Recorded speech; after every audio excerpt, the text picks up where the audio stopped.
Assalamualaikum warahmatullahi ta'ala wabarakatuh.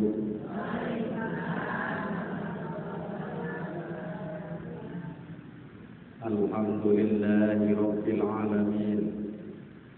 Alhamdulillahilladzi an'ama 'alaina bi ni'matil iman wal islam.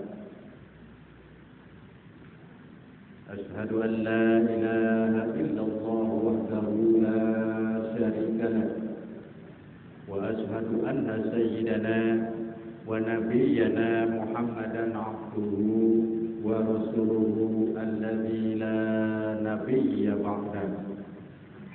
اللهم صل وسلم وبارك على سيدنا محمد وعلى آله وأصحابه أجمعين.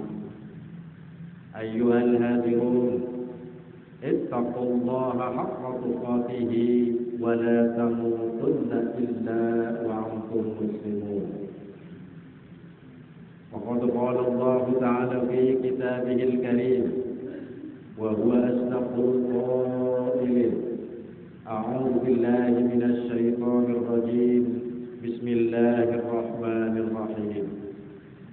ولنبلونكم بشيء من الخوف والجوع ونقص من الأموال والأنفس والثمرات وبشر الصابرين.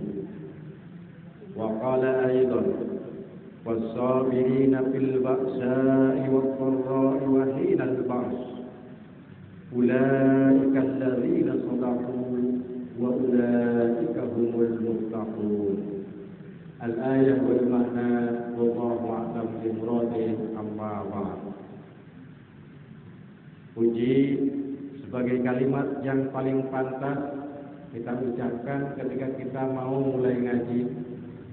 Mari kita persembahkan dan kita hadiratkan kehadirat Ilahi Rabbi.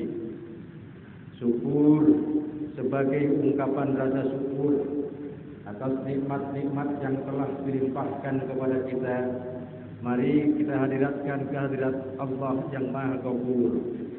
Karena pada hakikatnya Allah lah yang Maha mengatur, sehingga dalam kesempatan yang berbahagia ini kita bisa bermuajahah, kita bisa bertatap muka dalam rangka takliman wa takliman itolabul ilmi.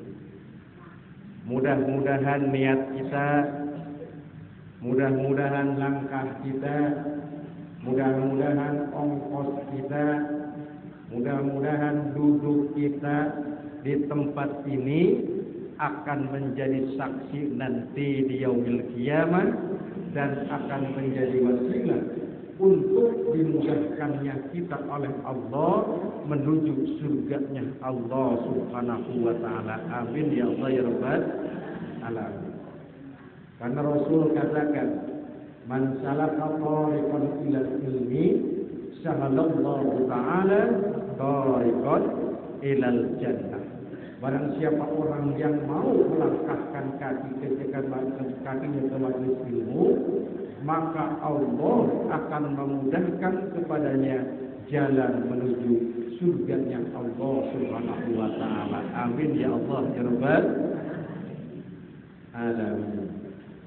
Salawat ma'asalam ay makrunatan bita'lim, semoga tercurah kepada junjungan kita baginda yang mulia Rasulullah Muhammad sallallahu alaihi wasallam, para keluarga, para sahabat dan para pengikutnya, termasuk kita yang hadir di tempat yang berbahagia ini. Amin amin ya Allah ya Rabbal alamin. Ini speakernya keluar dulu. Ada geremang ya. Emang kalau di internal tidak bisa itu di dalam. Ya di dalam saja maksud saya. Kalau ada, kalau tidak ada tidak apa-apa. Kalau ada apa ya, ngap dulu. Jangan. Nah, ya kalau bisa, kalau tidak bisa tidak apa-apa. Ya. Ini saya sebetulnya gak enak. Tiba-tiba diundang ke tempat ini, nggak tahu bisa apa kagak, katanya juga. Iya, atau Ustaz nggak bisa kok diundang-undang. Ini maju-maju bagus, nggak diundang. Tapi mudah-mudahan saya tidak mau ngajarin.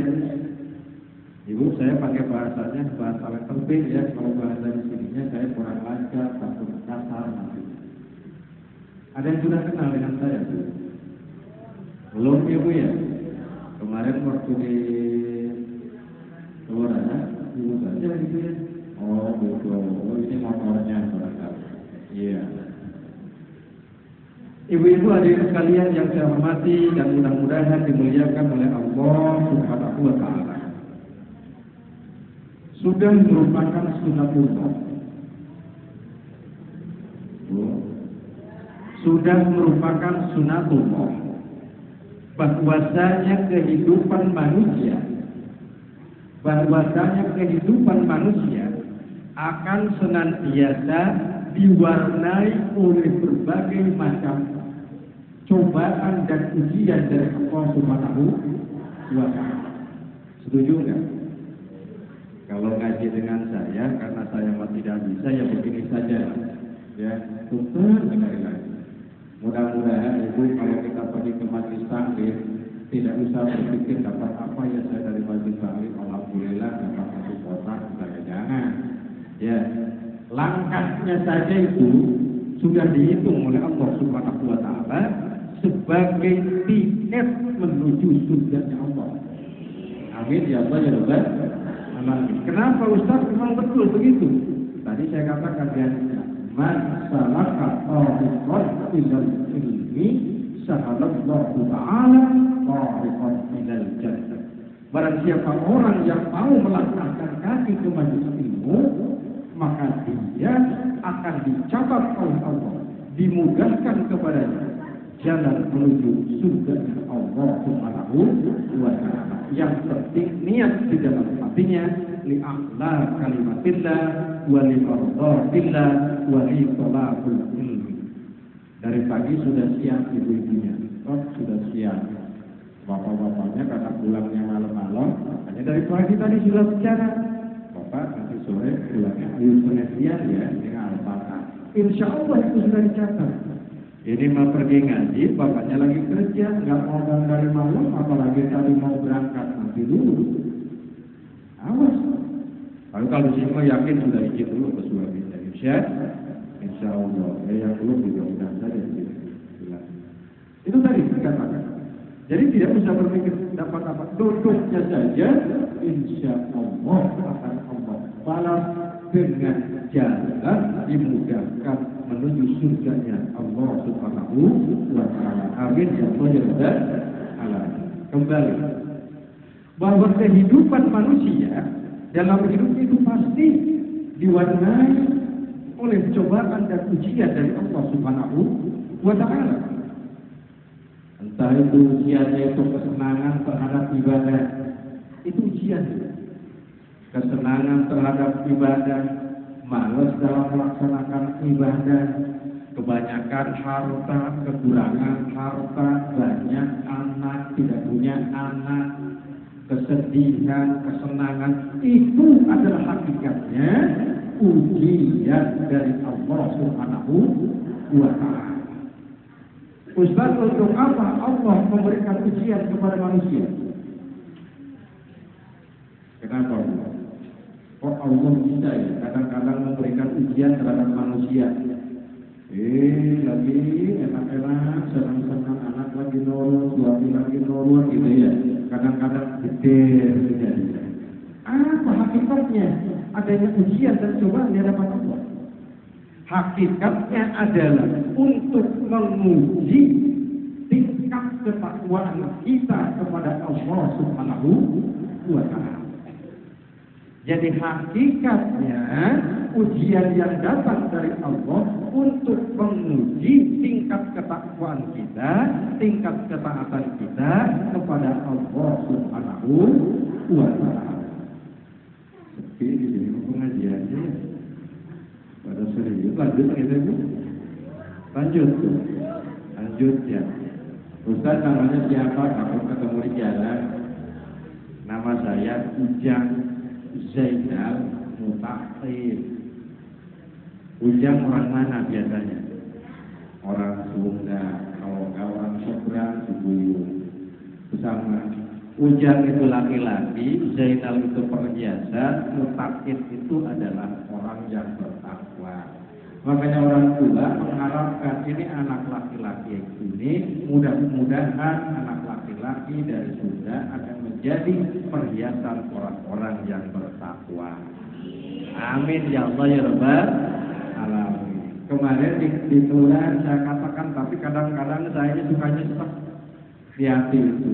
Pakai nyesek Ustaz, kenapa? Lagi asik nonton sinetron. Ibu ya. Juragannya namanya Faisal atau juragannya namanya Bapak Hilal. Ada istrinya Bapak Hilal di sini? Gak ada. Juragannya pada datang tukang sapu sama tukang ngepelnya namanya si jangan gitu sih. Iya. Itu. Jadi saya itu Ujang Zainal Mutakhir. Sebagai apa? Penyuluh penerangan agama Islam untuk Kecamatan Jombang. Kantornya di mana? Di kantor urusan agama Kecamatan Jombang. Kerjanya apa? Begini nih, ketemu sama Nelly. Apa nih? Nenek lincah. Ya kalau nggak lincah nggak mungkin datang ke majelis taklim. Ya, ngelebur di rumah. Mending katanya nonton TV, jelas katanya bisa nontonnya. Bekaturan. Tapi nanti awas kata kita akan dimintai pertanggungjawaban oleh Allah. Tapi awas kaki kita nanti akan dimintai pertanggungjawaban oleh Allah. Tapi awas duit kita akan dimintai pertanggungjawaban oleh Allah. Langkah kita dari rumah datang ke sini, ngabisin duit ngojek 20.000, ojek biasa. Kalau ojek online habis 30.000. Nanti itu diganti oleh Allah nanti di akhirat. Makanya untung yang naik ojek gede biayanya, kalau yang jalan kaki sedikit itu pahalanya itu. Ustaz nanti saya minggu depan kata juga mau naik ojek aja. Jangan gitu. Bu ya, kok ke situ ngaji? Nggak apa-apa Bu ya, sebentar apa? Mudah-mudahan ini bukan yang pertama dan yang terakhir. Insya Allah dimanapun kita pasti akan ketemu lagi. Amin ya Allah ya Rabbal alamin. Tidak ketemu di dunia, insya Allah nanti ketemu di akhirat dengan surga Allah Subhanahu wa taala. Nah, jadi setiap manusia pasti didatangkan oleh Allah dengan ujian dan cobaan. Ujian dan cobaan itu bukan hanya berupa kesusahan saja, bukan. Bahkan kesenangan sekalipun itu adalah ujian dari Allah Subhanahu wa taala. Kan Bung Haji Roma Irama katakan, apakah si miskin menjalani penderitaan, berimankah dia di dalam kesusahan? Pak Ujang menggaul dan didangdut ayu. Ini namanya. Jadi semua itu adalah ujian didatangkan oleh Allah Subhanahu wa taala untuk menguji sampai di mana tingkat ketakwaan kita kepada Allah Subhanahu wa taala. Dan hadirin ma'asyiral muslimin rahimakumullah. Salah satu pondasi, salah satu cara bagaimana kita untuk menghadapi ujian dan cobaan dari Allah Subhanahu wa taala, maka Allah memberikan istilah bagi manusia yang mampu untuk menghadapi ujian dan cobaan tersebut dengan kalimat yang di dalam Al-Quran dikatakan dengan kalimat sabar. Jadi ujian itu kesenangan adalah ujian, harta ujian, kemiskinan ujian, banyak harta ujian, tidak punya anak ujian, banyak anak juga ujian, suami ganteng ujian, suami jelek ujian, istrinya cantik ujian, istrinya jelek, kasihan amat deh. Semua itu adalah ujian. mampu tidak kita punya suami wis ganteng, kaya, sugih, bro di pantong ngalayan tengah iman. Kita mampu tidak mentasarufkan suami kita untuk terus beribadah kepada Allah? Mampu tidak kita ketika kita banyak anak tetap mampu beribadah kepada Allah? Ujian semuanya didatangkan oleh Allah untuk kita. Kadang-kadang kita yang namanya ujian itu kesusahan hidup saja. Padahal orang yang banyak harta itu adalah ujian yang lebih gede. Coba bayangkan kalau kita tidak punya mobil angkot, tidak apalagi mobil biasa. Mobil angkot tidak punya. Orang yang punya angkotnya 37 kurang 1. Berapa jadi jumlahnya? 37 kurang 1. 36. Punya angkot 36. Kita tidak punya angkot. Yang punya angkot maghrib itu nggak enak makan itu. Sampai tanyakan silakan. Waduh siru, iki pintu manik kurung balik angkotnya. Ngendi siru, jangan. Iya tidak? Tapi kalau kita sing drebene sepeda motor sing kuriniku, pas sebodo amat enak, baik makan enak, apa enak. Tuh namanya harta kekayaan, itu adalah ujian bagi kita. Jadi kesenangan, kebahagiaan itu tidak bisa diukur dengan harta. Tidak, tapi kesenangan, kebahagiaan itu diukurnya adalah dengan keridhaan Allah Subhanahu wa Ta'ala. Semua yang dilimpahkan kepada kita itu adalah ujian dan cobaan dari Allah. Mampu tidak kita? Maka ketika kita mampu menghadapi salah satu cara, salah satu akhlak yang disyariatkan oleh aturan agama, ketika kita senang, kita harus mampu menghadapinya. Apa? Ketika menghadapi ujian dan cobaan dari Allah, maka istilah agama ada yang namanya sabar. Suaminya bandelnya bandel gimana? Ustaz itu pelarak-pelirik mana? Sabar. Anak-anaknya bandel, sabar. Kekayaannya sedikit, sabar. Hartanya banyak, sabar. Jadi satu akhlak yang akan mampu menghadapi ujian dan cobaan dari Allah adalah sabar. Sehingga begitu pentingnya sabar dalam kehidupan manusia, Allah sampai-sampai mengatakan di dalam firman-Nya itu, orang yang sabar itu adalah orang yang betul-betul bertakwa dan betul-betul beriman kepada Allah Subhanahu wa Ta'ala. Lanjut. Biarin capek. Wah, usultan ini yang bawa orang kecil. Udah terus. Ya, kembali bahwa sikap hidup akhlakiah kita ketika menghadapi ujian dan cobaan itu adalah seharusnya kita sabar menghadapi ujian tersebut. Saking pentingnya sikap sabar dalam kehidupan kita, Allah mengatakan dalam firman-Nya Quran surah Al-Baqarah ayat yang ke-177. Bagaimana orang yang sabar itu Allah katakan dialah yang betul-betul beriman, dialah yang betul-betul bertakwa kepada Allah Subhanahu wa Ta'ala. Jadi jangan mengaku beriman kepada Allah, jangan mengaku bertakwa kepada Allah kalau kita tidak mampu sabar di dalam menjalani hidup dan kehidupan kita. Ngaku mah beriman kepada Allah, uang belanja dikurangi semit baik, kamu ke 7 tahun, 7 bulan, 7 malam. Kadang-kadang kita. Padahal ini tadi di sini. Bukan pojok mencengar-cengir aja tuh, ngerasa kayaknya. Masya Allah. Tahu pojok kanan, tahu pojok kiri. Ya, Bu. Itu tadi. Sampai-sampai Allah memberikan predikat itu memberikan gelar, memberikan sebutan bahwa orang yang sabar di dalam menjalani kehidupan, maka itulah orang-orang yang betul-betul beriman kepada Allah dan bertakwa kepada Allah Subhanahu wa Ta'ala.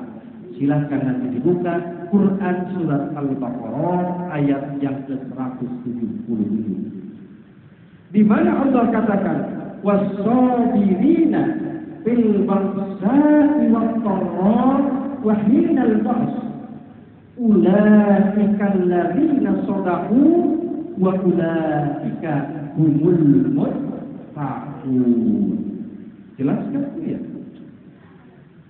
Wasabirina, dan orang-orang yang sabar, wasabirina bil ba'sa'i wat-dharra, dalam keadaan sempit dan kesusahan, wahinal ba's, dan dalam betul-betul kesusahan. Ulaika alladziina shadaqu, mereka lah orang-orang yang betul-betul beriman kepada Allah. Wa ulaika humul muttaqun, dan mereka lah orang-orang yang betul-betul bertakwa kepada Allah Subhanahu wa Ta'ala. Jadi jelas sikap sabar adalah merupakan tanda utama dari seseorang yang mengaku beriman dan bertakwa kepada Allah Subhanahu wa Ta'ala.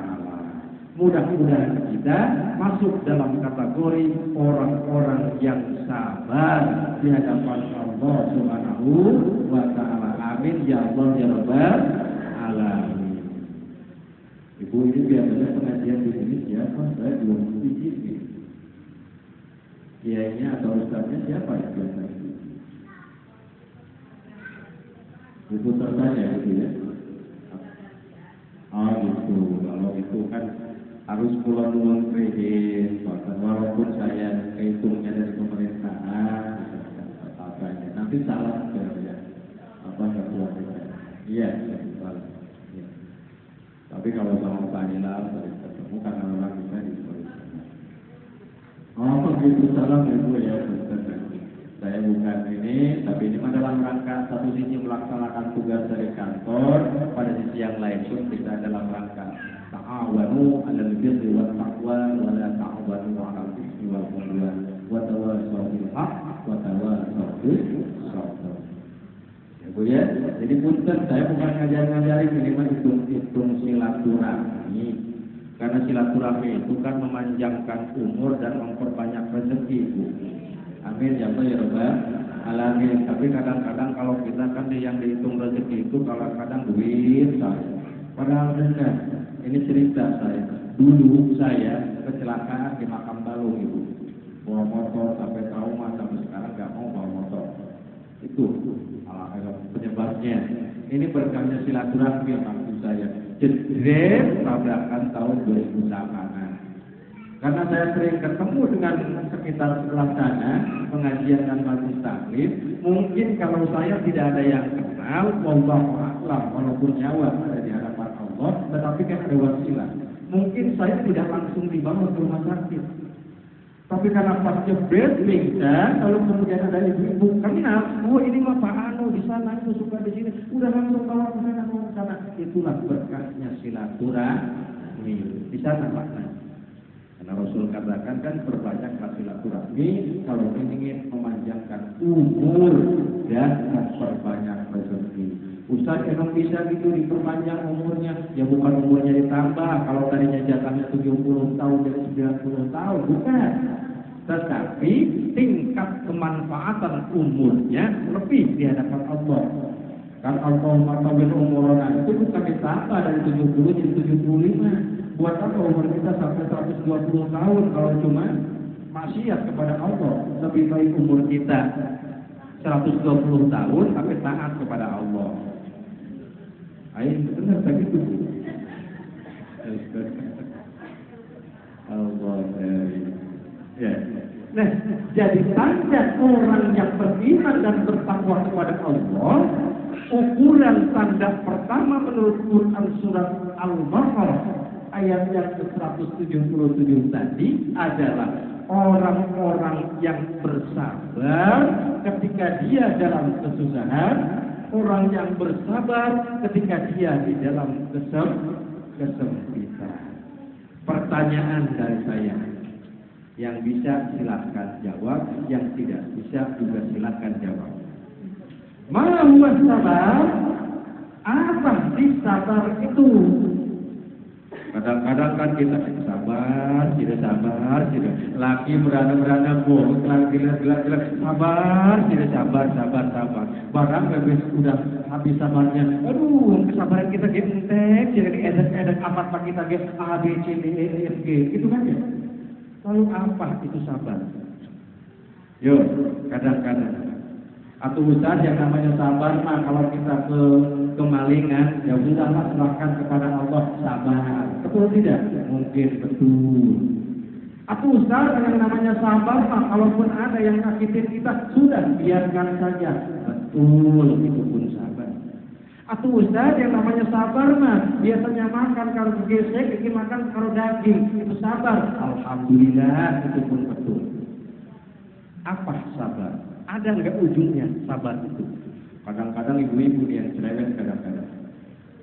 Kesal-kesal kesabaran kita entek gua. Itu kan ada ya. Kesabaran kita entek ya. Sabar jadi entek. Berarti kita tidak sabar itu. Kalau sabar ada ujungnya, berarti tidak sabar kita. Betul tidak? Yang namanya sabar itu tidak ada ujungnya. Sehingga kata Imam Al-Ghazali, ada yang kenal sama Imam Al-Ghazali? Hah? Ada ya? Kalau pernah kenal nih saya kasih HP saya. Hah? Enggak. Sama saya juga belum pernah kenal. Cuman beliau adalah Syekh Hujjatul Islam, pengarang kitab yang terkenal ya Ulumuddin. Itu adalah ulama besar. Menurut Imam Al-Ghazali, yang namanya sabar itu adalah tetap tegaknya aturan agama di atas kepentingan hawa nafsu. Hafal tuh? Itu. Hafal betul. Tetap tegaknya aturan agama di atas kepentingan hawa nafsu. Itu adalah sabar. Sok sabar. Sok pikirkan di dalam hati. Tetap tegaknya aturan agama di atas kepentingan hawa nafsu. Kalau suami, ini biar gampang biar contohnya maksud saya. Kalau suami pengen wayu, ibu sabar boten ngadapinya.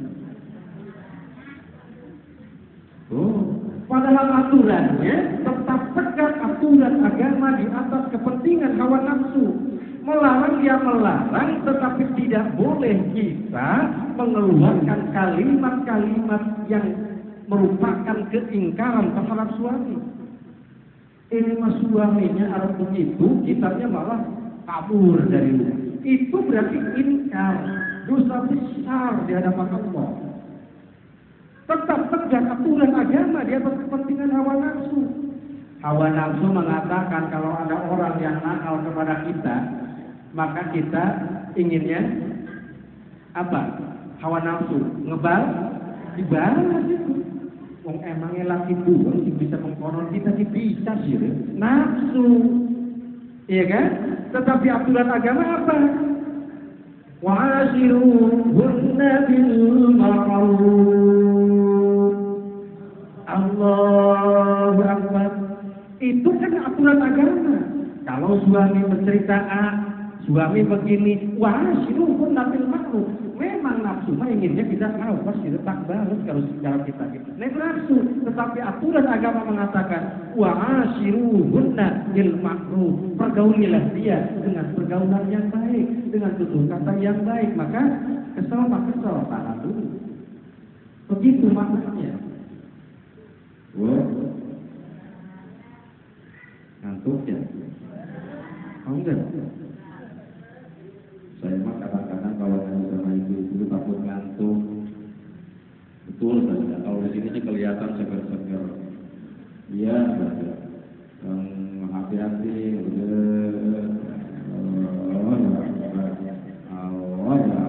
Barang biasanya.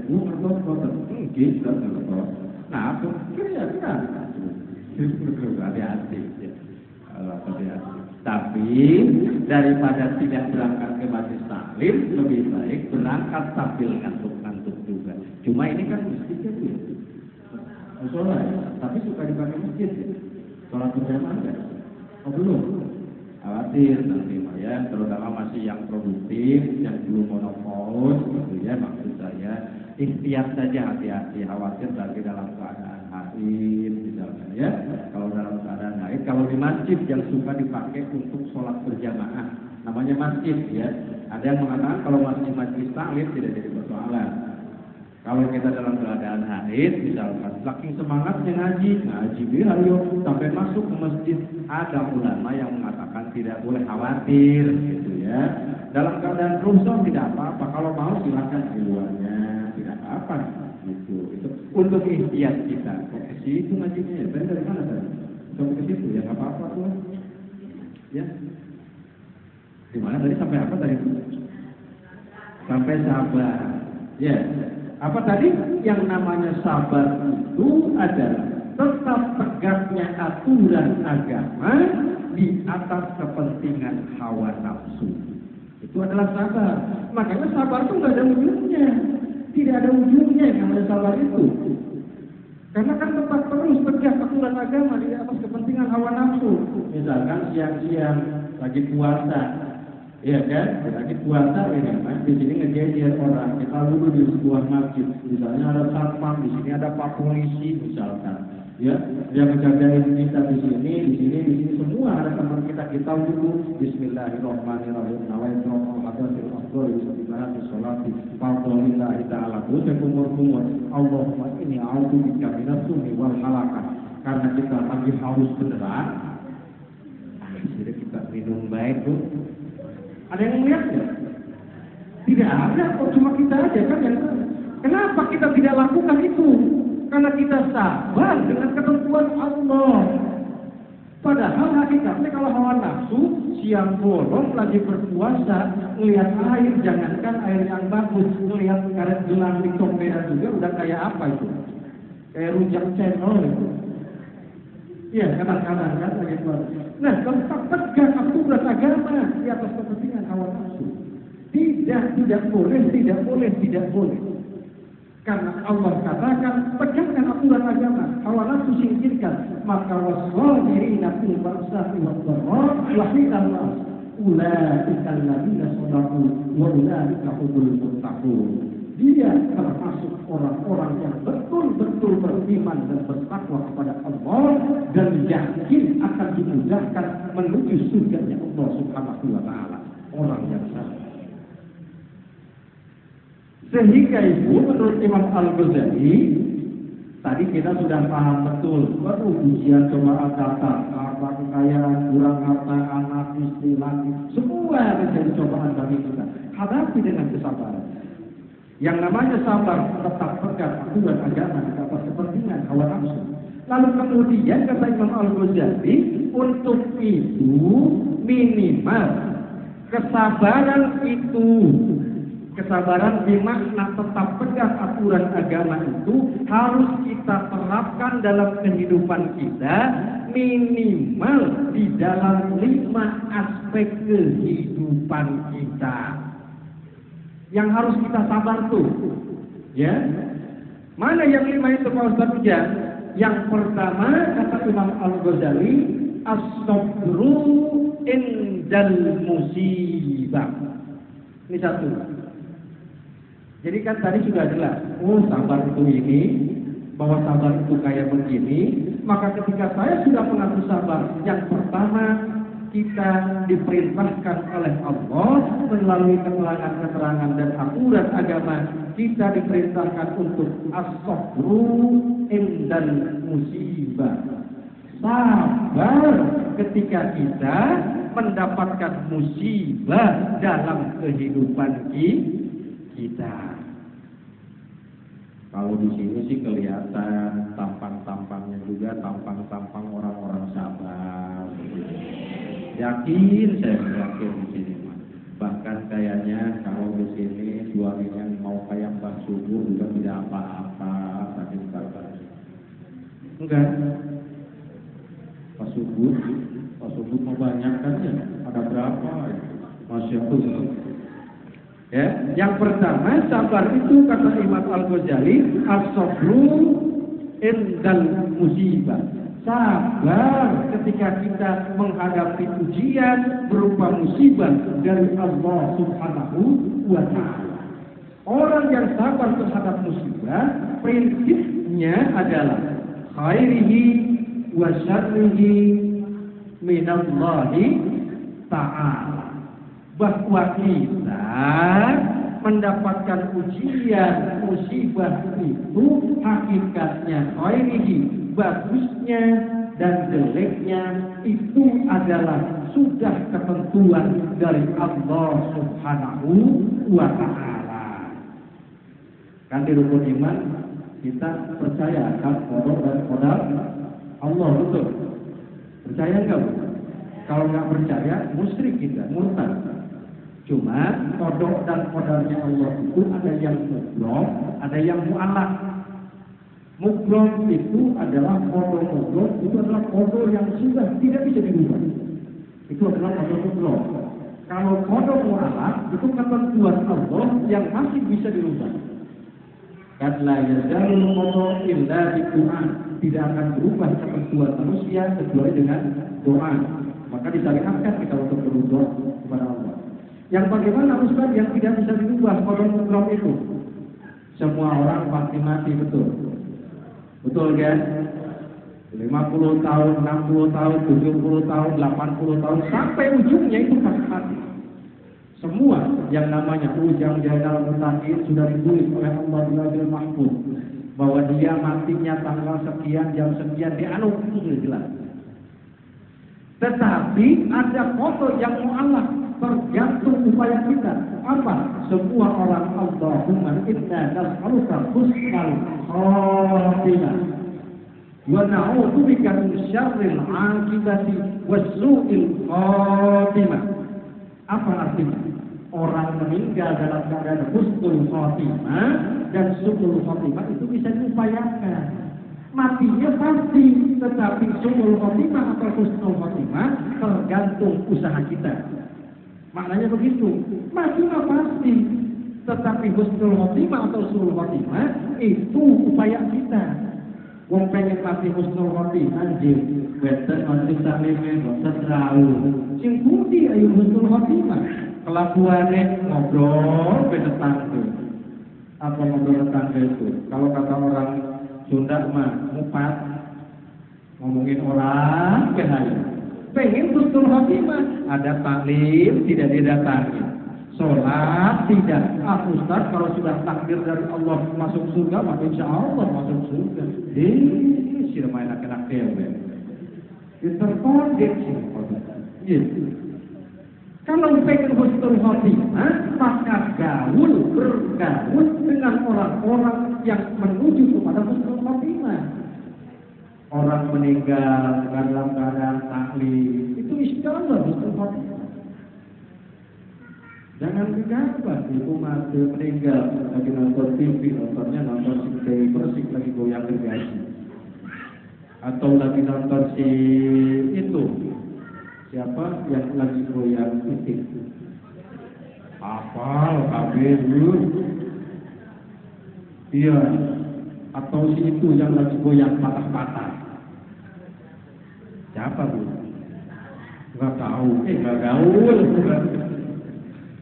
Tapi lepas meninggal, na'udzubillah summa na'udzubillah min dzalik. Tetapi ketika kita meninggal dalam keadaan husnul khotimah, di masjid, lagi kerja, lagi di sawah, lagi anak panen, itu husnul khotimah itu. Tetapi itu tadi husnul khotimah bisa dicapai dengan upaya kita. Kalau kematiannya pasti datang qada dan qada mu'allaq. Nah, orang yang beriman kepada Allah dan bertakwa kepada Allah, dia akan sabar menghadapi musibah dan dia meyakini bahwa musibah hakikatnya datang dari Allah Subhanahu wa taala. Maka kalau sudah begitu, tenang hidup itu. Tenang. Jangan salah, Ibu. Saya punya jamaah. Ibu kenapa? Ibu udah haji dulu, Pak Ustaz. Masih lama di sekarang mah. Sekian puluh tahun. Tapi ada ibu duitnya, ada. Atau udah saja ibunya berangkat dulu umroh. Lah Ustaz takut mati, pesawatnya bukan Garuda. Kadang-kadang kan ya pesawatnya Allah, Ustaz takut jatuh. Astagfirullahaladzim. Ini namanya bukan pengen, bukan ingin kita mati dari pesawat jatuh mau berangkat umroh, bukan. Tetapi daripada kita meninggal dengan nonton TV yang patah-patah tadi, yang lebih baik kita meninggal jatuh ke pesawat kita lagi berangkat umroh. Karena hakikatnya kematian kapanpun datang. Kalau tidak benar. Itu maknanya. Maka yuk sekarang usia sudah 40 tahun ke atas, Masya Allah, mau ngapain lagi? Perbanyak taklim, perbanyak sholat, perbanyak zikir kepada Allah. Saya sering katakan dimanapun pasti saya pancing. Di sini ada yang usianya sudah 60 tahun atau usianya 50 tahun, Bu. Ada. Kalau perempuan dihitung balik dari berapa tahun? 9 tahun misalkan. Atau kalau misalkan berapa tahun? 12 tahun. Kalau usia sudah 50 tahun, diambil 12 tahun, berapa usianya? 38 tahun. 38 tahun kali 365 hari berapa, Bu? Jumlahnya sekian ribu tahun, sekian ribu hari. Kalau satu hari saja kita melaksanakan sholat taubat, berapa ribu kali kita sudah melaksanakan sholat taubat? Itu maknanya maksud saya. Percuma kita ngadu jauh-jauh, tingkat ketaatan kita kepada Allah berkurang. Masya Allah. Ngaku dosa.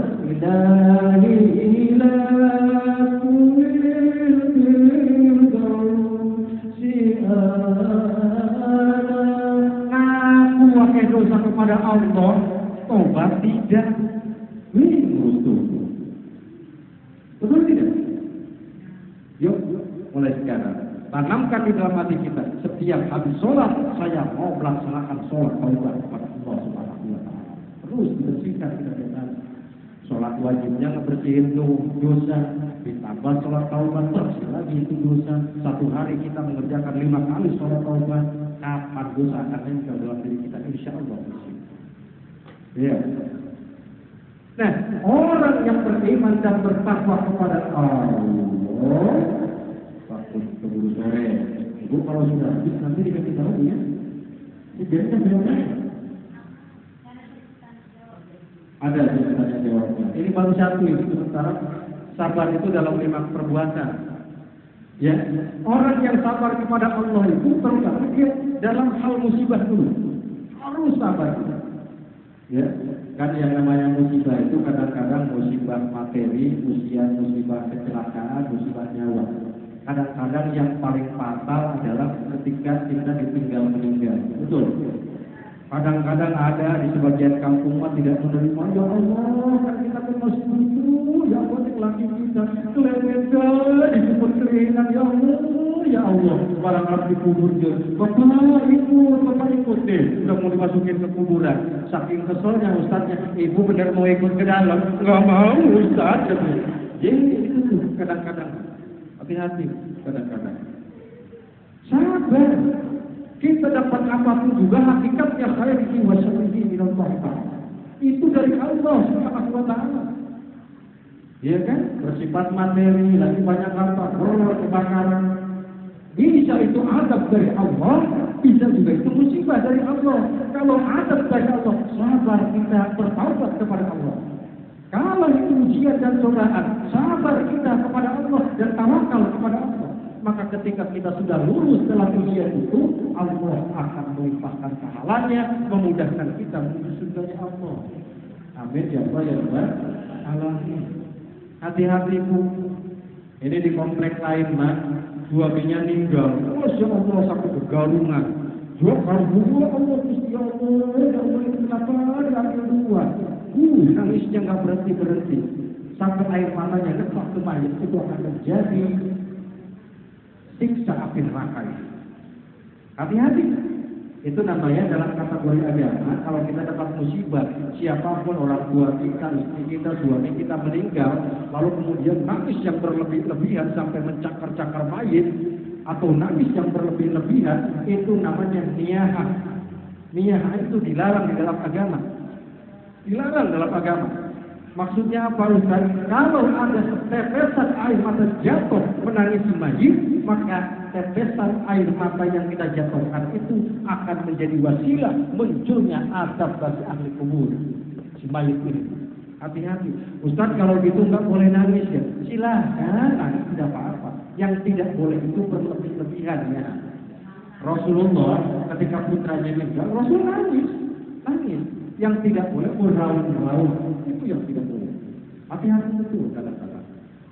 Lagian sih jangan nangis-nangis amat suatu mati atau meninggal mah. Tapi ada cerita. Saking cintanya suami istri itu. Boleh saya cerita sedikit? Boleh ya. Di Sukabumi ada suami istri, istrinya kanker payudara yang mungkin tidak bisa lagi untuk disembuhkan. Akhirnya sebelum meninggal kan sudah ada firasat, barangkali izin ke suaminya, Bapak kelihatannya saya sudah dekat ini Pak. Ya, sesayang-sayangnya manusia begini nih maksud saya. Ya, hati-hatinya itu. Terus ibu kenapa? Ya bapaknya maaf Bapak, saya menitip anak ini dua Pak, tolong diurus Pak. Tolong diurus Pak. Terus Bapak juga kalau bisa mah jangan nikah lagi. Itu kemudian saya sudah dekat Pak, sudah dekat. Ada persyaratannya, boleh katanya Pak. Tiba-tiba sudah tinggal di istrinya itu suaminya itu rajin ada ke kuburan.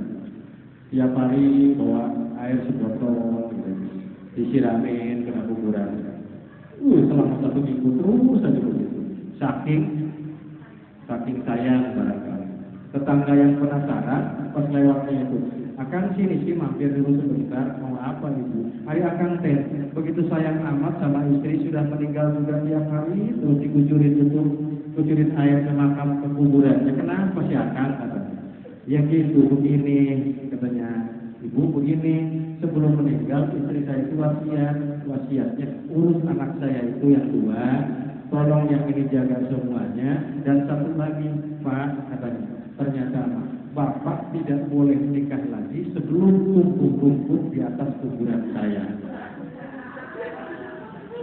Kenapa?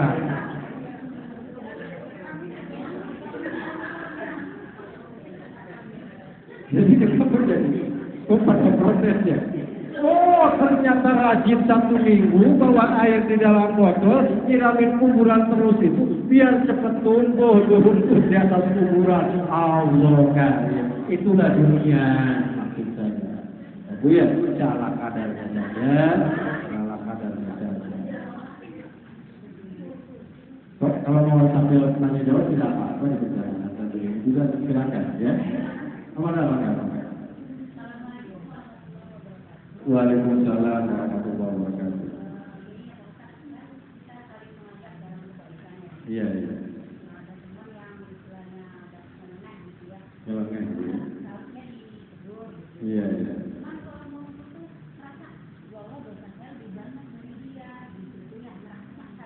Betul.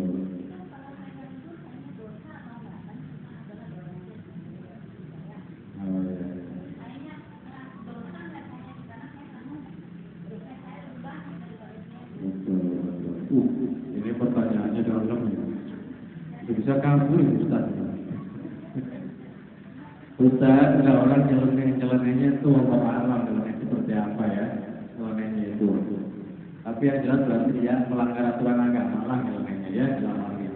Ada orang nyeleneh, kita mau mengingatkan tapi kitanya ngerasa kita juga masih banyak dosa, nggak enak amanah kayaknya. Ingat dalam sebuah hadis Rasul katakan, man ra'a minkum munkar falyughayyirhu biyadihi, fa in lam yastati' fa bilisanihi, fa in lam yastati' fa biqalbihi, wa dzalika ad'aful iman. Ibu, jangankan ada yang nyeleneh di kompleks PGRI RT 3 sini misalkan, ada anak muda suka mabuk-mabukan. Ya kan, perzinahan merajalela, enggak ini makaro maksudnya ya. Kita tidak melarang itu, kita tidak berusaha mencegah itu, maka itu dosa bagi kita.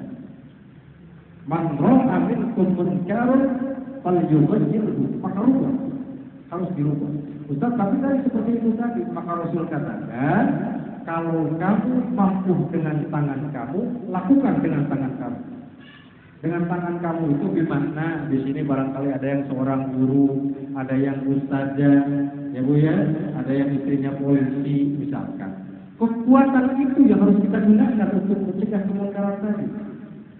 Ustaz, saya sudah tidak bisa dengan itu, nggak mampu lah, kalau ditonjok sekaligus mas misalkan. Dia yang melawan lebih dalam daripada kita. Fa illam yastati fabilisani. Kalau kamu tidak bisa mencegah kemungkaran itu dengan tangan kamu, lakukanlah dengan lisan kamu. Apa artinya? Lewat omongan, cegah oleh kita.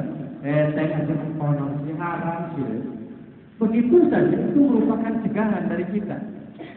Ya, fa illam yastati, dengan tangan tidak bisa, dengan lisan tidak bisa, fa biqalbi, harus dengan hati kita.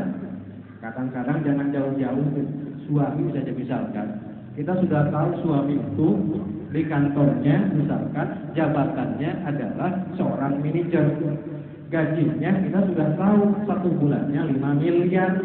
Misalkan profes aja ini mendengar duit-duit di juga ya. Misalkan ini Pak. Tiba-tiba uang ke rumahnya 10 miliar. Maka kita sebagai istri harus dicoba itu cegah kemungkaran. Dari mana? Abang, kakang, abah, bapake, mamake, atau beb, sayang, atau apapun. Ayang embeb, saya tuh bukan tidak demen sama yang namanya duit. Saya tuh bukan tidak senang. Kalau halal cepat diambil. Ini tuh dari mana? Ini tuh dapat dari mana? Ditanya tuh, itu berarti kita berusaha mencegah kemungkaran dengan mulut kita. Si akangnya tetap baik, itu ngelihat. Misalkan, ya sudah kalau begitu minimal kitanya menunjukkan sikap yang tidak bersahabat. Bucun misalnya, nggak apa-apa itu. Karena kewajiban suami terhadap istri itu, ta'atus zawj bi ghairi maksiatin. Harus taat, tunduk, patuh kepada suami itu selama suami tidak menyuruh kepada kemaksiatan. Kalau dia sudah bermaksiat, tidak pernah untuk kita taati. Balik lagi ke pertanyaannya. Kalau sudah begitu bagaimana Ustaz? Maka dengan tangan tidak bisa, dengan lisan tidak bisa, lakukanlah dengan hati. Bagaimana maksudnya? Ya Allah, dari hati dia. Ya Allah, mudah-mudahan dia itu berubah. Ya. Ya, usir baju, urus mengkorus larang-larang itu kadang-kadang itu. Hidup masih begitu aja sudah melarang-larang soal silakan. Kadang-kadang kan ada yang begitu. Nah, dalam menghadapi yang seperti ini, maka kita diwajibkan dengan tangan, dengan mulut, dan dengan hati. Satu dua tidak bisa lakukan dengan hati. Ya Allah, mudah-mudahan si anak itu dapat hidayah ya Allah, sehingga dia menjadi lebih baik, bahkan lebih baik dari saya. Itu maknanya kita sudah melakukan amal ma'ruf nahi munkar. Kita itu berkewajibannya untuk menyampaikan, bukan untuk merubah manusia, bukan. Menyampaikan. Ingat Nabi Nuh, terus siapa lagi? Nabi-nabi ketika berdakwah, Nabi Ibrahim menyampaikan ajaran Nabi Ibrahim. Bapaknya Islam tidak? Taat gak kepada Allah? Tidak. Apalagi kita. Jadi kewajiban kita adalah mencegahnya, menyampaikannya. Kalau bisa dengan tangan, bisa dengan lisan, tidak bisa dengan hati. Wadzalika ad'aful iman. Dan itu adalah selemah-lemahnya keimanan kita dalam upaya amal ma'ruf nahi munkar tadi. Jangan salah ibu, anak-anak kita, suami kita, itu yang paling pokok dulu. Ada orang tua gagal masuk surga karena digugat oleh anaknya. Ada kan? Ada itu.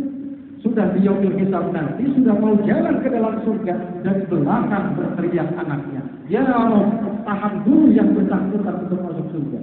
Kenapa wahai bulan? Kan mereka itu adalah orang tua kamu. Betul, nasabiah orang tua saya. Tetapi saya jauh dari syariat Allah. saya tidak pernah sholat, saya tidak pernah ngaji, saya tidak pandai ilmu-ilmu agama, bukan karena akibat saya sendiri, tapi akibat orang tua saya tidak menyuruhnya. Kena kita. Itu maknanya. Maka kewajiban kita dengan tangan, dengan lisan, dengan hati. Makanya kalau dalam agama anak tidak mau sholat sekian tahun, biarkan dengan omongan udah sekian tahun tidak sholat juga dengan pukulan. Itu saking kerasnya agama dalam menegakkan aturan-aturan agama. Anfusakum wa ahlikum. Nah, itu salah satu ya. Ada lagi. Ini kan masih ada nggak di waktunya? Masih. Dan sedangkan maghribnya jam. Oh gitu. Ya bangga.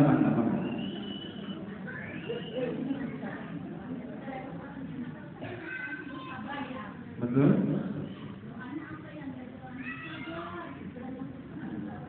Oh gitu. Kenapa? Oh, iya. Itu tadi doa khusus apapun silakan dilakukan. Tidak ada kaifiat khusus doa. Yang adalah sikap dirinya agar kita mampu senantiasa bersabar dalam setiap aspek kehidupan kita. Yang pertama, terapkan sikap hidup yang qanaah. Qanaah itu apa? Menerima keadaan dengan hakikat kita yakin iman kita kepada Allah bahwa ini adalah datangnya dari Allah Subhanahu wa taala. Kalau sudah seperti itu, Masya Allah, sudah tenang kita. Tidak ada amalan khususnya perbanyaklah zikir dan membaca Al-Qur'anul Karim. Ala bidzikrillah wa hiya tatma'innul qulub. Perbanyaklah zikir kepada Allah, karena zikir itu akan menenangkan hati kami. Zikir perbanyak, minimal habis sholat. Jangan sampai habis sholatnya likum-likum dereget.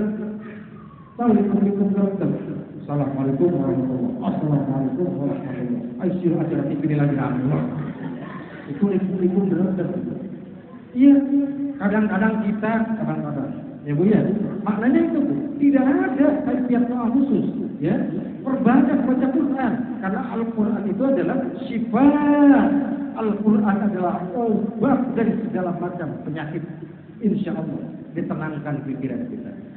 Amin ya Allah ya Rabbal. Qanaah kita menerima apa adanya, hakikatnya itu datang dari Allah Subhanahu wa taala.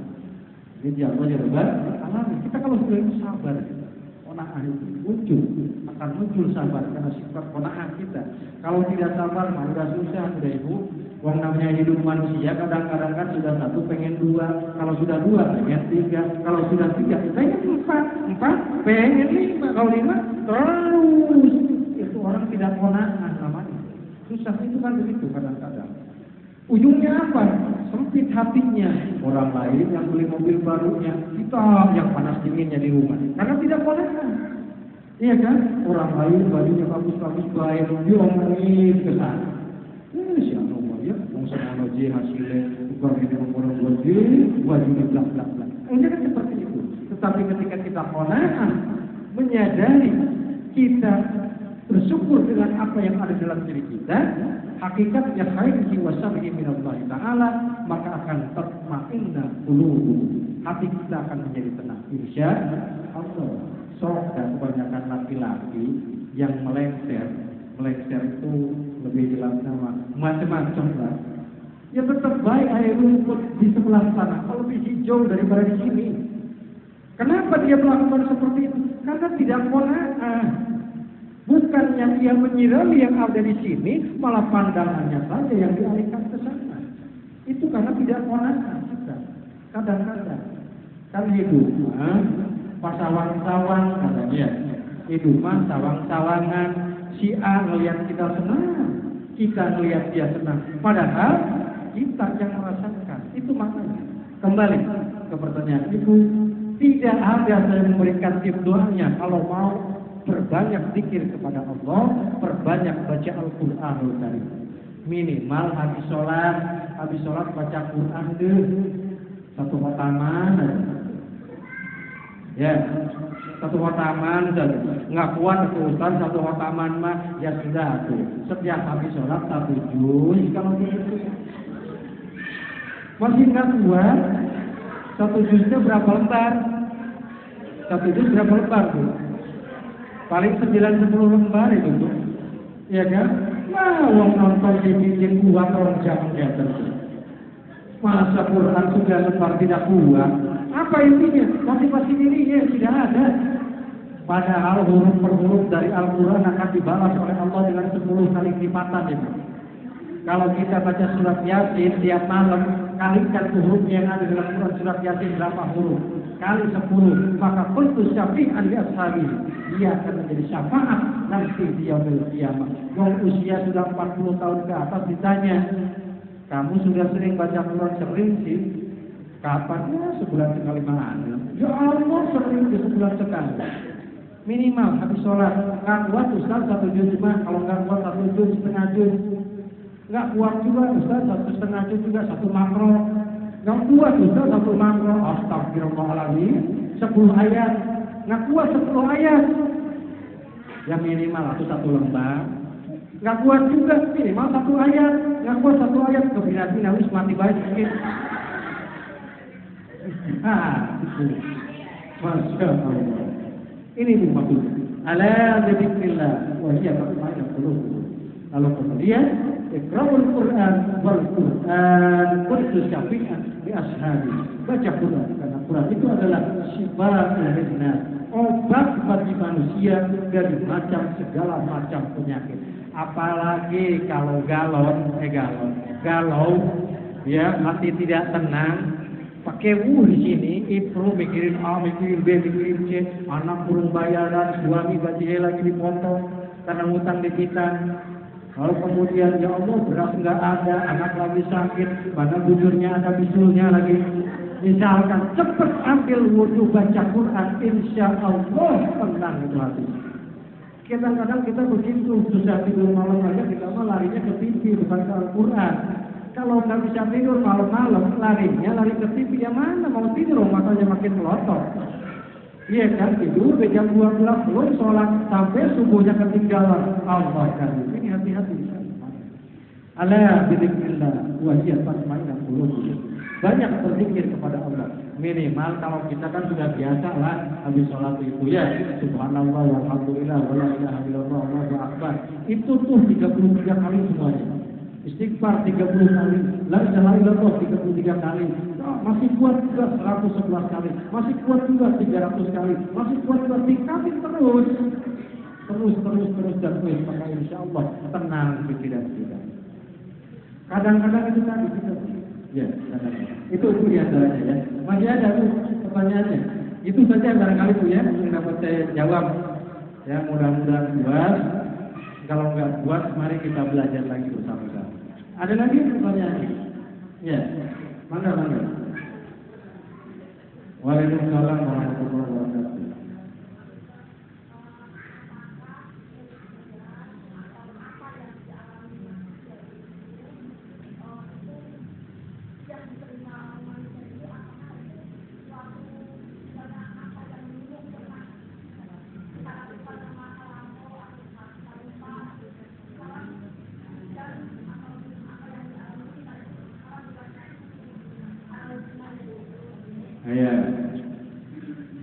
Apakah yang kita lakukan tempoh hari akan berakibat di kemudian hari dalam kehidupan kita?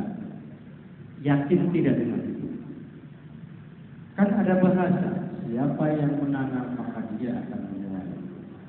Itu bahasa. Ya, dalam takdir Allah, dalam ketentuan Allah pun demikian. Apa yang kita lakukan tempoh hari, maka itu minimal pasti didohirkan oleh Allah Subhanahu wa Ta'ala nanti dalam kehidupan kita. Contoh paling nyata, ibu sering orang menyolatkan mayit. Contoh sederhananya, Padahal dia orang kaya, kan karena kelakuan dulunya begitu, orang-orang kan karena mual berkelaku itu. Buat kelakuan itu iya kan? Makanya tidak salah kalau aturan agama mengatakan husnul khotimah itu didoakan oleh orang lain akan juga kena dalam diri kita kalau kita melakukan hal semacam itu. Misalkan orang yang tidak pernah bergaul dengan masyarakat, ada orang hajatan, dia tidak pernah datang, dia diundang untuk di sini suka datang tidak. Ada kan? Ada orang tahlilan atau ada orang syukuran apa nggak pernah datang. Dia mengadakan acara yang serupa. Ada nggak tetangga itu yang mau datang? Berat itu di hati. Bahkan kalau orang sudah meninggal itu ada keterangan dikatakan kalau orang meninggal disolatkan oleh 40 orang maka insya Allah minimal oleh 40 orang maka dia akan digampangkan hisabnya nanti di alam kubur. Oleh pertanyaan munkar dan nakir digambarkan oleh Allah berkah dari disolatkan oleh 40 orang. Tetapi siapa yang menyolatkannya? Kalau kan kadang-kadang kalau kita mau diundang orangnya bulannya dikasih duit, jangan-jangan dia datang dulu karena mau bayarannya saja, bukan karena amaliyahnya. Itu makanya apa? Kalau kita ingin banyak yang menyolatkan nanti ketika kita jadi masjid, rajin-rajinlah kita menyolatkan orang yang meninggal dunia. Maka insya Allah akan memperlakukan kita sebagaimana kita memperlakukan orang lain. Ya, kadang-kadang kita hati-hati yang masih muda, ada orang tua sudah tua, di rumah sudah jongkok, ngising sudah ngising. Apa ya? Ya itu mungkin bahasa Tigadingnya mah kasar kata saya juga. Buang air besarnya di situ, kencingnya di situ kadang-kadang. Apa coba anak-anak yang durhaka bilang, Gusti, mati sikit Pak. Kadang-kadang ada itu yang begitu. Saya katakan, kamu nanti suatu ketika akan menjadi dua seperti ini. Kalau perbuatan kita terhadap orang tua seperti ini, maka anak-anak kita nanti akan memperlakukan kita sebagaimana yang kita lakukan. Nah, untuk tidak suka, untuk tidak. Amin. Nah, sabar. Ada orang tua kita sudah di rumah sudah. Insya Allah orang yang melihara orang tuanya di rumah, yang sudah jongkok, yang sudah tidak bisa apa-apa, akan didekatkan oleh Allah pintu surganya dari Allah Subhanahu wa taala. Akan dimudahkan rezekinya dari Allah Subhanahu wa taala. Amin ya Allah ya Rabbal alamin. Maka kalau dikatakan bisa seperti itu, yakin insya Allah perbuatan kita akan berakibat nanti di kemudian hari. Tetapi tidak mungkin dalam agama kalau dosa orang lain kita yang tanggung, itu tidak ada. Ya, kalau perbuatan jelek kita, kejahatan kita akan kita alami nanti suatu ketika itu didohirkan oleh Allah Subhanahu wa taala. Itu mana dia? Begitu bahasa. Ada lagi Ibu? Ada lagi? Masih terus? Masih? Lanjut atau sudah? Oh, mangga.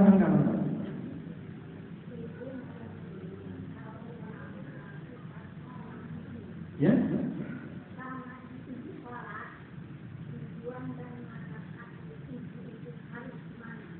Oh, gitu. Iya.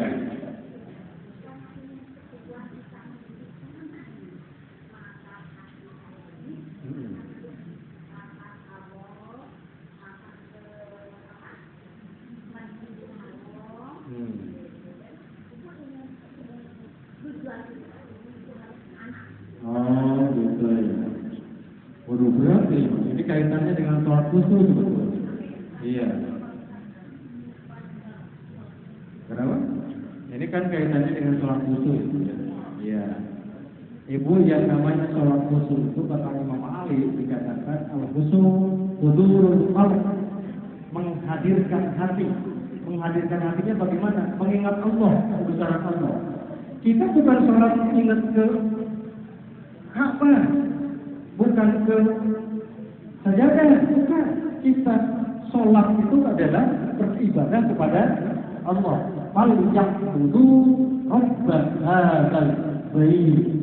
Kita beribadah itu adalah kepada Rabb-nya kepada Tuhan yang menguasai Ka'bah. Siapa? Allah Subhanahu wa Ta'ala. Gitu Bu ya. Kemana kita?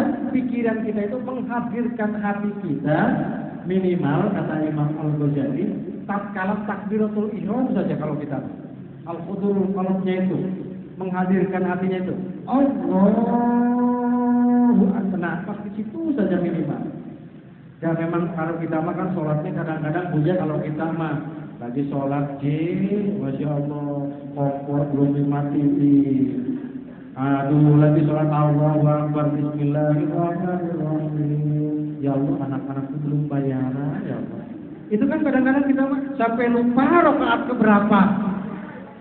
Hari kita mewujud fisiknya di sini, pikirannya ada yang di dapur, ada yang di pasar, ada yang di kontrakan, ada yang di kebun, tidak mah. Padahal hudurul qalbi minimal menghayati bacaan-bacaan kita. Nah itu, yang namanya sholat khusyuk itu bukan tidak mendengar sesuatu, bukan. Nah itu seperti itu. Allah antak mudallah ka'annaka tarahu fa in lam takun tarahu fa innahu yaraka. Jadi seumpama kita dilihat terus oleh Allah Subhanahu wa Ta'ala, menghadirkan hatinya itu. Tetapi salah di Cigading mah ada Ustaznya apaan saya mah dasakin sholat. Kebetulan jalan rumahnya dekat pinggir jalan rel. Ngomong ke saya, Ustaz katanya saya mah saking khusyuknya sholat saya sampai ada kereta lewat juga tidak kedengaran. Padahal cuma semeter dari rumah saya. Saya bilang itu mah bukan khusyuk kamu mah. Terus apa? Bujak kamu makannya. Jadi bukan tidak mendengar tetapi jangan didengarkan. Itu bahasanya, bukan tidak terperhatikan tapi jangan diperhatikan. Makanya hudurul qalbi menghadirkan hati kita. Sholat khusyuk itu tidak bisa simsalabim, sholat khusyuk tidak bisa. Seperti Bangkano gitu ya, tidak bisa. Ada prosesnya, nanti suatu ketika kita jelaskan. Ada khusyuk praknya di sini. Ini berkaitan dengan sabar juga. Karena kebetulan sudah mau habis. Sabar yang kedua itu ada sabru fil ibadah. Sabar di dalam menjalankan ibadah. Terutama lagi sholat misalkan. Sabar ketika melakukannya sebelum melakukannya. Sabar ketika melaksanakannya. Sabar setelah melaksanakannya. Sholat khusyuk tidak mungkin tercapai Ibu. Tidak mungkin tercapai kalau di awalnya tidak dipersiapkan. Wudunya tidak dipelihara, hal-hal yang bisa merubah konsentrasi tidak dibenarkan dulu. Misalkan kita punya anak kecil, usianya baru 2 tahun, lagi tidur di depan, kitanya belum sholat, belum dihalangin pakai bantal, keganggu. Bismillahirrahmanirrahim, anak kita sudah jatuh. Tuh, iya kan? Makanya sholat itu harus dipersiapkan, wudunya juga harus dipelihara. Wong kita mah kadang-kadang wudunya juga kecepret, kayak itik lagi berenang. Itik lagi mandi, ya kan? Padahal kalau Syafi'iyah mengajarkan wudu itu dari sejak ngambil air bagaimana wudunya, niatnya, doanya, ya kan Bu ya? Allahumma qad yadaya, nggak ada yang hafal. Ya kan? Allahumma qad yadaya min ma'sika kulliha. Allahumma inni a'udzubika minadh-dhunni wal halaka. Allahumma arihni raihatal jannata wa anta 'ali rabbih. Allahumma ghayyib wajhi bi nurika yawma tabyaddu wujuhu awliyaika wa la tusawwid wajhi bi dhulumati. Wis buat main ngaji sorangan di mari itu mah.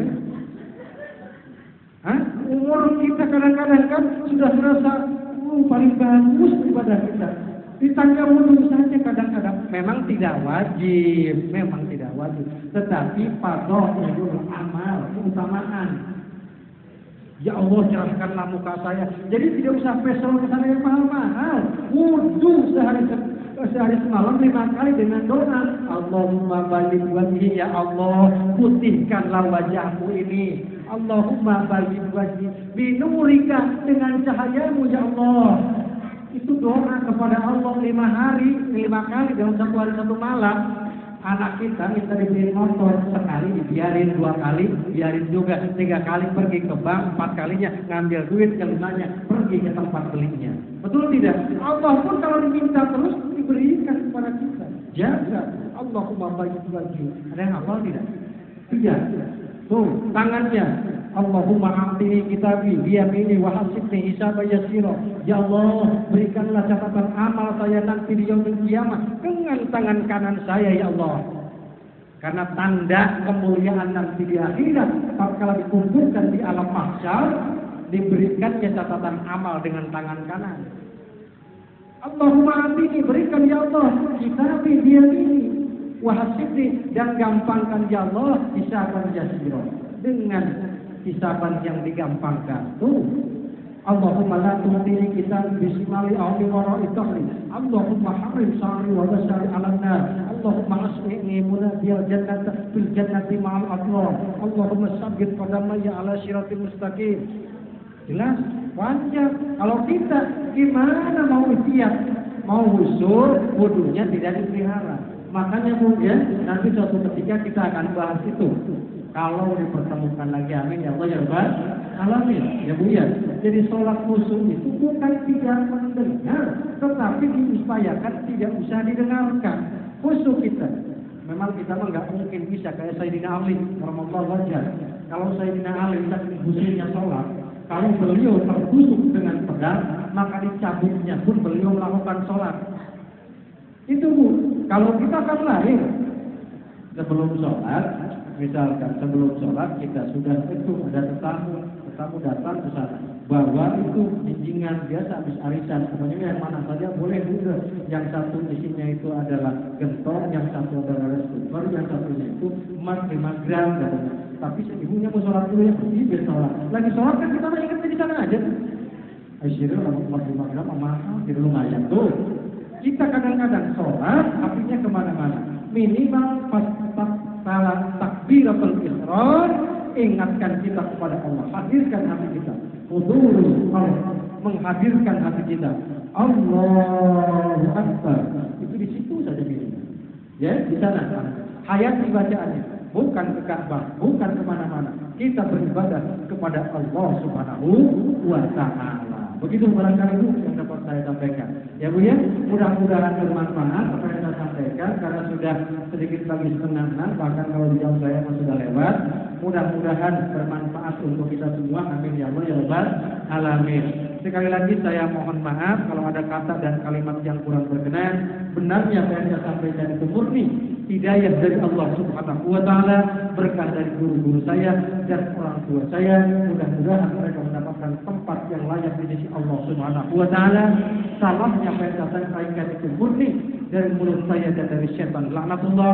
Mudah-mudahan Allah dapat mengampuninya. Nasrul minallah wa fathul qarib. Wassalamualaikum warahmatullahi wabarakatuh.